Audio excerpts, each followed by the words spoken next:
Everybody, Titus Podcast. So we do a thing at the beginning of the podcast I call the Armageddon Update.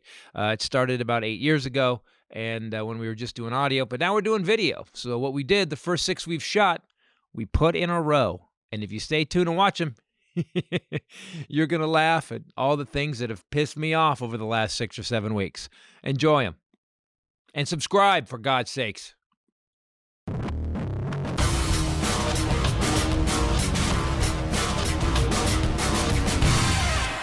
I'm Christopher Titus, and this is the Armageddon Update. And one of the most amazing rights we have in this country is the right to free speech. Like right now, I can say legally, I believe the president is a butt plug the color of an orange safety cone who is destroying democracy from the inside out, yet can't spell the word democracy.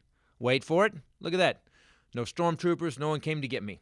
Now, people are going to respond to this video with genius responses like, you and Obama are butt plugs. Hillary's a butt plug. And they have the right to be that lame and uncreative because they also have the First Amendment. Now, the First Amendment gave me a job. Thank you, Founding Fathers. I'm a white male with the right to free speech. On the other hand, Saudi Arabia killed Jamal Khashoggi. They don't have the right to free speech. And they killed him because he wrote truthful articles going after the Saudi prince. Now, we could say Saudi Arabia edited Jamal Khashoggi with a bone saw. Well, women in this country don't seem to have the same rights to free speech or around the world. And I don't mean in the 20s or the 30s, because before that, women didn't even really talk. They were just sexual servants that popped out kids like cattle to work the farm. At least that's what my dad taught me. Women are still getting told to shut up, shutting up. Last year, 29 Iranian women were arrested for protesting the country's compulsory headscarf law, which is used by the country's clerics to keep broads from getting too lippy. That's in the Quran. And men in those countries can't seem to control themselves when they see a hot earlobe, because we all know that the earlobe is just the skull's clitoris. Now, in Russia, the female punk rock group Pussy Riot was sentenced to harsh penalties for protesting the Putin regime and the Orthodox Church. And 2 of the members of Pussy Riot had to move to Sweden to hide out. Because Sweden is heaven on earth, and everybody in Sweden has both genitalia. That's how that works. In March 2015, a 27-year-old Afghan woman was beaten to death and burned by a mob on the streets of Kabul after rumors were circulated that she had desecrated the Quran. Yeah, she didn't like a book, so they set her on fire and killed her, dead. And in America, Kathy Griffin, a comedian, took a picture that was a joke about something the president said that was heinous, and she was investigated by numerous government agencies, raked over the coals in the press, put on the no-fly list for 2 months, and to this day continues to get death threats. Now, if I was Kathy, I would tone down the red hair. Too easy to target lock in that bright fuchsia do. Now, no one would work with her, and she was charged with a crime. For a fucking joke. This is not the America I was taught about. This is an America where one orange, illiterate, fat man is taking apart the country one piece at a time and lying about it the whole way. And to those of you that think, doesn't involve me, none of my business, then you're part of it. The old saying is, for evil to win, all it takes is for good men to be silent. But if you're silent about your fellow Americans having their rights taken away for a fucking joke, then aren't you evil? I'm Christopher Titus, and this is the Armageddon Update. Coming up, people, the amazing, the funny, the talented, the resilient Kathy Griffin.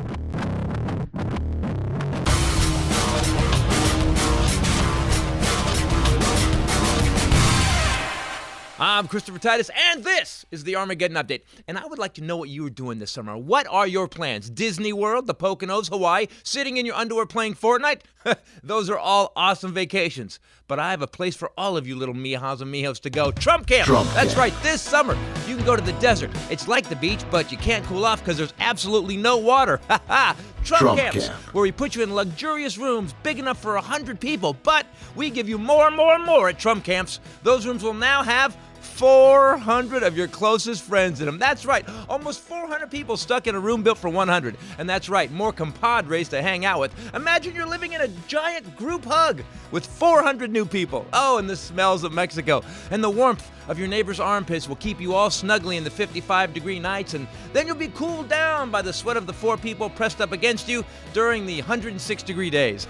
And if you can find an open space, you can have lice races. Trump Camp. And don't worry about washing your hands or brushing your teeth or taking a shower. None of that's provided. But after all, don't worry, you're on vacation. It's just Airbnb without food, water, or air. Parents, when you send your kids to Trump camps, you'll never see them again. That's right. At Trump camps, we separate you from your children, and we don't track anyone. We can't match you up because, well, at Trump camps, we think you all look the same anyway. Trump camp. Look at the bright side, Mom and Dad. You can just go back to your life of leisure without the hassle of raising the children that you love. And to you children staying at the Trump camps, no more rules from Mom and Dad, huh? You get to be raised by your new daddy, Papa Ice Agent. But don't be mad at them. They are just following orders from the president, Sweet Potato Hitler. They're bringing drugs, they're bringing crime, they're rapists, and some, I assume, are good people. Trump camp, you get frozen chicken McNuggets, and no, they won't warm them up, which is probably pretty good due to all the disease and parasites that are living on you and the other 399 people you're sharing a room with. Trump camp. And please, eat as much as you want in Trump camps. You're on vacation. And because of the filthy conditions, you'll probably get dysentery and have diarrhea for months at a time, which may sound horrible, but hey, you're going to lose weight on vacation. How often does that happen? At Trump camps, we are here to do one thing: make America great again. And by that, we mean turning America into Nazi Germany in 1933. At Trump camps, we are Hitlerlicious. This is no longer the America I was raised in. I'm Christopher Titus, and this is the Armageddon Update.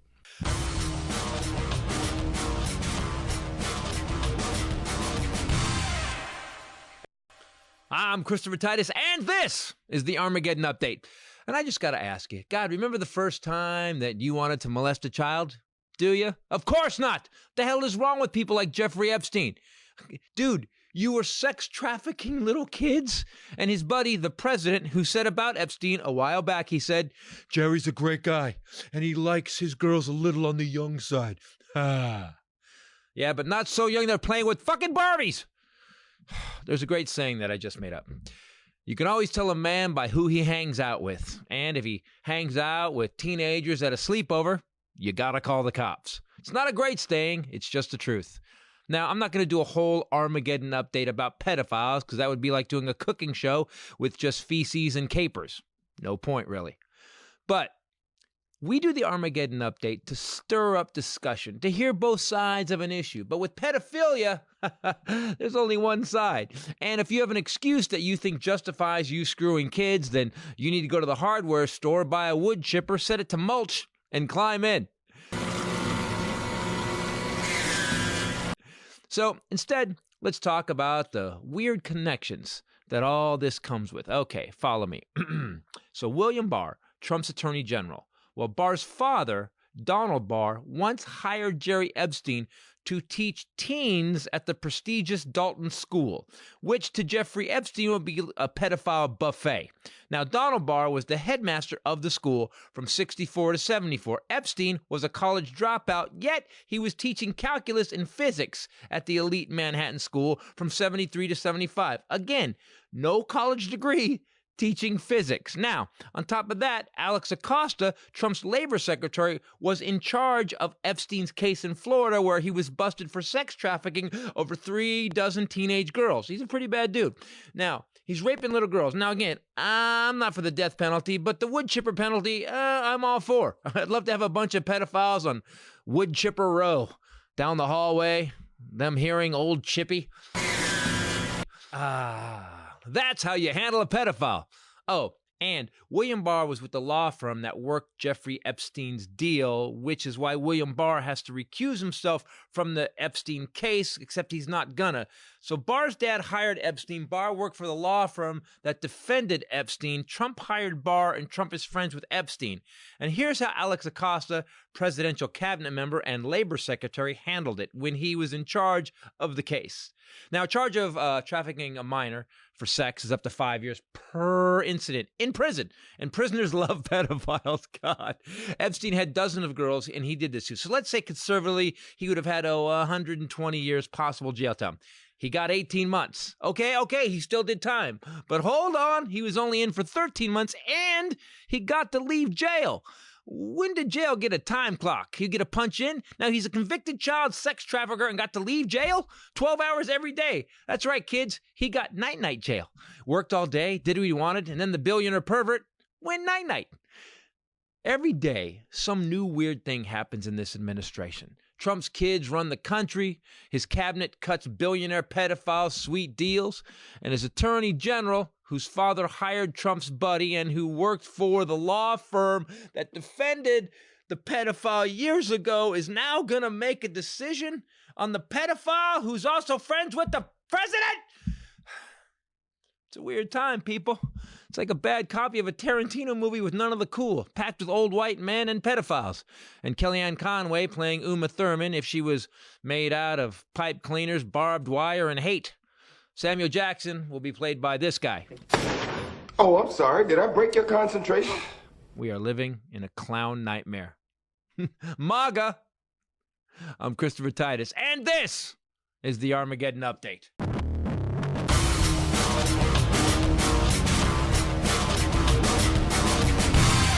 Hi, I'm Christopher Titus, and this is the Armageddon Update. And today, we are doing a public service. Now, I know a lot of you white people walk around thinking to yourself, is that racist? Am I a racist? I mean, I've never walked around screaming, Jews will not replace us! Replace us? I didn't know there was a Jew alien body snatcher coalition. Okay, so far you're good. And on the surface, not a racist. Now, America was built on the premise that all men are created equal. Men. Women, though, still don't have equal rights, and they are mad about it. But boy, aren't women so cute when they're mad? So, how to know if you're a racist.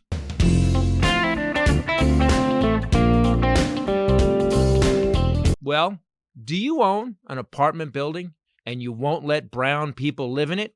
Then you might be a racist.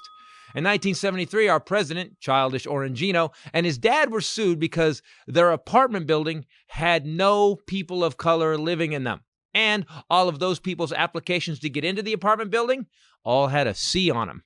Well, at least they didn't use an N, right? Oh, look at my African-American over here. You racist motherfucker. Trump had to settle the case. And then they did it again and were sued again in 1978. Say what you will, but at least the racist in chief is very consistent. Now, the Constitution also says innocent until proven guilty. But you might be a racist if you hear about a crime and assume that a black person did it. That's called pulling a Zimmerman. Shout out to Trayvon.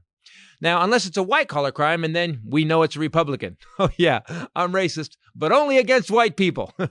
I hope we get some Jews to replace them. Now, in 1989, our president... In 1989, Trump said that the Central Park Five brown men accused of raping and killing a woman, should be executed. They should be made to suffer.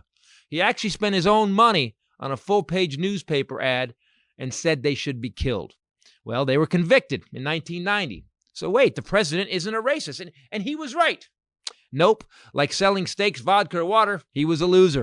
In 2002, all the men were released because the DNA evidence proved that they were innocent. They got $41 million. That's right.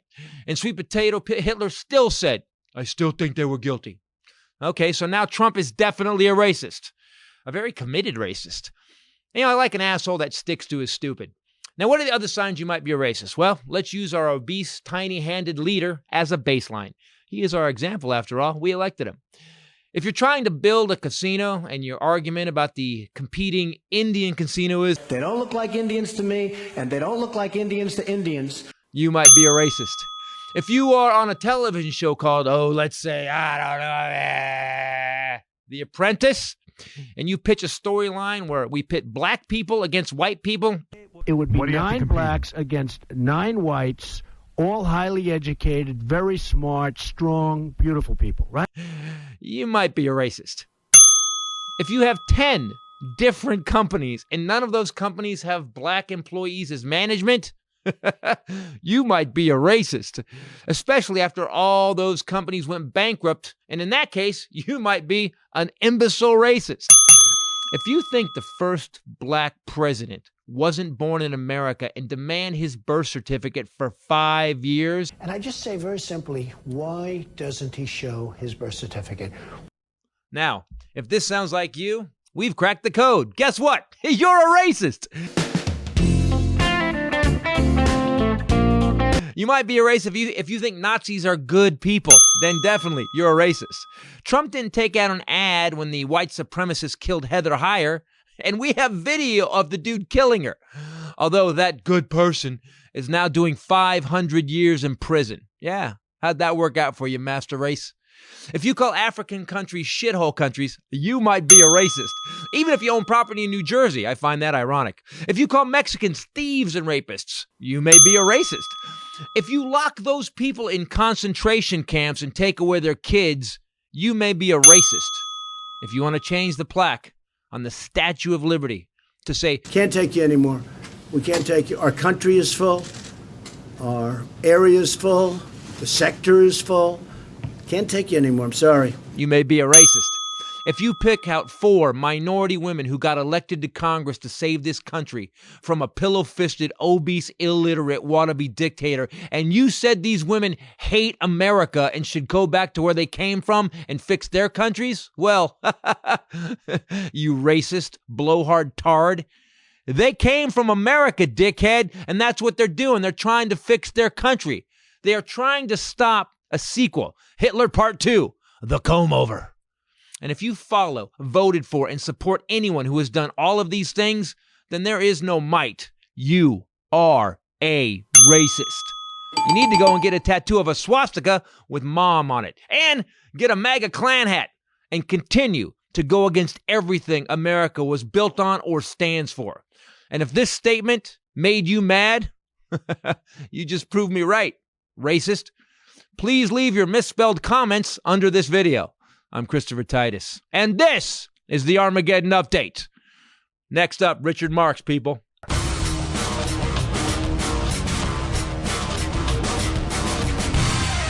I'm Christopher Titus, and this is the Armageddon Update. And may I say, good morning to a divided nation. To the left, I want to say, get a cup of coffee and stop being mad about these orange, illiterate, fat man blowhard, at least until lunch. And to the right, I want to say, turn off Fox News for at least enough time to finish eating your triple cheese, 6-egg omelet inside a fatback. And consider that Fox News itself claims to be an entertainment channel, not a news channel. Now, we Americans call that lying. Now, we're in a bad place in our country, where half the country knows the history of America and what it stands for, and half the country knows one amendment, the second. And they're fine with freedom of speech as long as they're talking. Quiet, quiet, quiet. Yeah, it's free speech until someone drops a fact, isn't it? Then it's shut up, socialist! So what is the difference between an American and an American?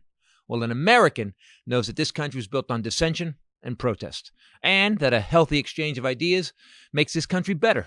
Teddy Roosevelt once said, patriotism means to stand by the country. It does not mean to stand by the president. An American thinks that them hippies, communists, and libtards need to suck on the end of my AR-15 if they don't like it. Look at Obama. He's a piece of shit, and I told him to suck at my machine gun. Let's hear it for him. Now, there's no way any president would allow a dude like that in the White House, right? Okay, there's one president that would allow a dude like that in the White House. An American knows that we are a country of immigrants. And as a matter of fact, unless your name is Flies with Eagles or Twerks with Antelope, your people aren't from here.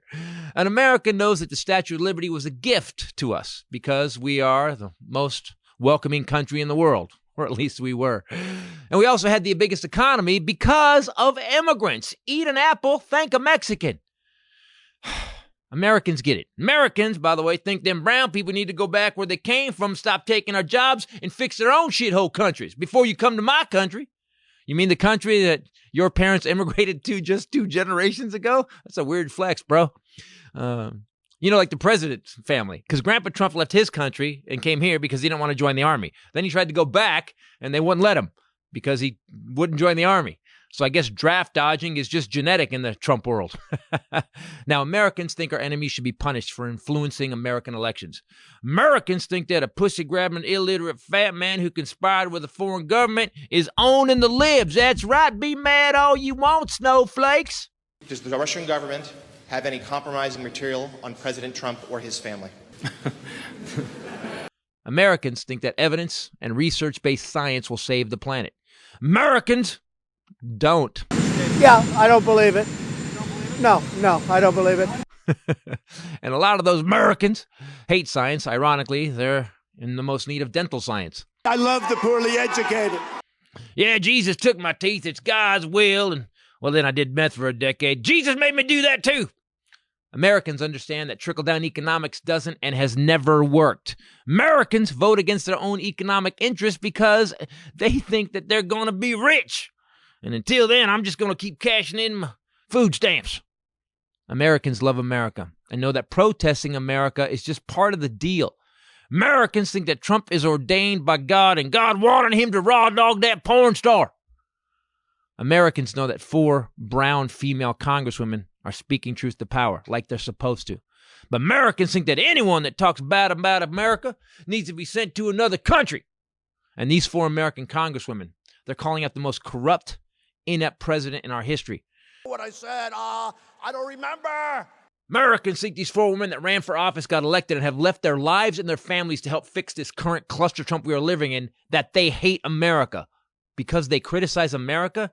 Yeah, Americans think this country is all mine. Americans think this country is all ours. Americans want brown children in camps, and Americans want them back with their families and immigration that works. Americans are afraid of Americans' problems, and Americans are inspired to conquer Americans' problems. Americans think that if you complain about America, you need to leave. But this country is going to hell. We're not a great country now. We're not a great country. We're not great now. We've been let down by the politicians. They've made us a laughingstock. We have huge deficits. We have huge unemployment. We have a huge problem. And we're not respected. We're not respected in the world. The world laughs at us. America, a more dangerous environment than, frankly, I have ever seen. If you complain about America, you should get the hell out. I'll even chip in on the plane ticket. I'm Christopher Titus, and this is the Armageddon Update.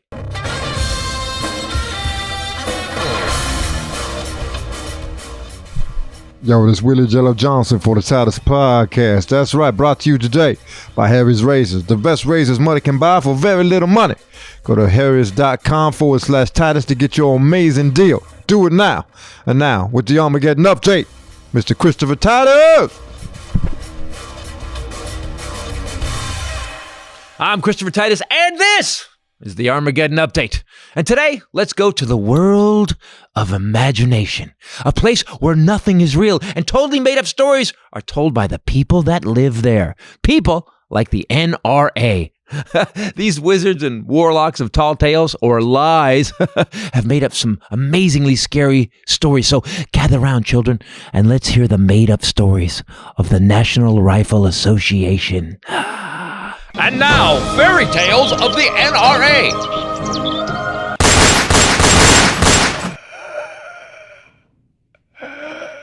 This one's called The Only Way to Deal with a Bad Guy with a Gun is with a Good Guy with a Gun. Now, this is their hero versus the villain story. And this story is super true. Americans have over 14.2 million concealed carry permits. 14.2 million? And that's why no one ever gets shot in America. Bullshit. What? A lot of people get shot in America? Got it. Yeah, but that was in 2010. Yeah, you know, where only 31,000 plus people died from guns and 73,000 were hospitalized from gunshots. So only like 100,000 plus deaths and injuries. But I'm sure the good guys with guns wanted to be there, but they were all at weddings or hanging out at a Starbucks. Everybody be cool, this is a robbery! But that was in 2010. It's now 2019, and I'm sure by now the gun death and gunshot injury rate in America is 0. Thank you, good guys with a gun. Bullshit. Damn you! Picture box on the right side of my head. The other right side of my head. Now, okay, so if we go back to our story, kids, good guy with the gun actually happens about 3% of the time, so it's very rare. Like a weaponized mythical creature. You believe in magic, make a silly sound.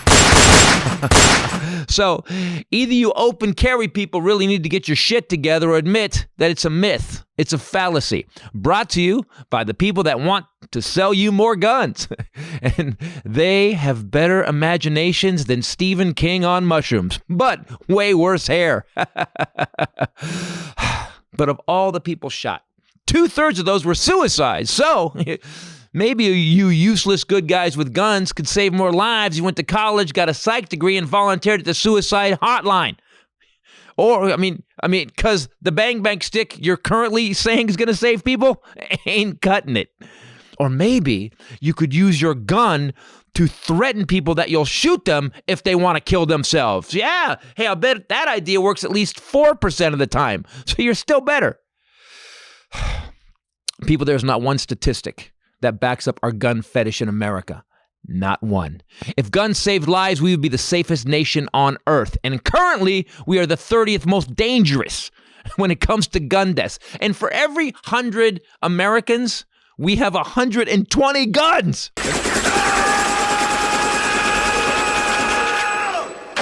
The next closest country in gun ownership is Montenegro and Serbia.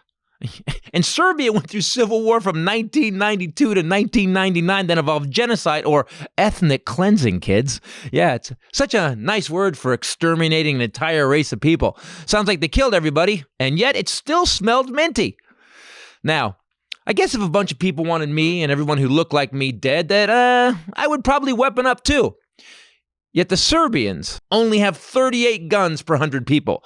We, Americans, have more than 3 times as many guns per capita than fucking Serbia. I guess going to a Chipotle in America is more dangerous than genocide. Open Carry, Texas was taking AR-15s into Chick-fil-A's. What, you afraid of snowflakes? Who hurt you? Who hurt you? To those of you responsible gun owners that train, lock your weapons, and know that they aren't toys, thank you. I have federal law enforcement and 2 Navy SEALs in my family, and they have trained for years and are all experts on a large menu of weapons. And even they think we need to do something about the current state of gun laws in America. And they aren't anti-gun. They're just anti-dumbass because they're thinkers, and they don't believe the NRA fairy tale. Now, today it's July 29th, 2019. And in my country, there have been over 284 mass shootings and 22 school shootings in half a year. School shootings do taper off, during summer vacation, though. Thank God. I'm a glass half full guy. Our kids are getting shot at school, and that's not a fairy tale. In Gilroy, California, on Sunday, 15 were shot and 3 were killed. One was a 6-year-old boy named Steven Romero. Steven Romero loved Legos and Batman, and he was playing in a bouncy house at a food festival. He was 6, and he's dead, and his parents are never going to see him again. Since Sunday, we've had 5 dead and 7 shot in Wisconsin and 5 shot in Chicago, but we didn't hear about those. You know why? Because in America, after 1.6 million gun deaths in our country since 1968, it's just a normal day in America. Yeah, no other country in the world has this kind of normal. I'm going to see you next week. But I've decided to move the entire podcast to war-ravaged Serbia. It's safer, and I think I need a break. I'm Christopher Titus, and this is the Armageddon Update. Coming up next, the amazing Zach Ward. Dave!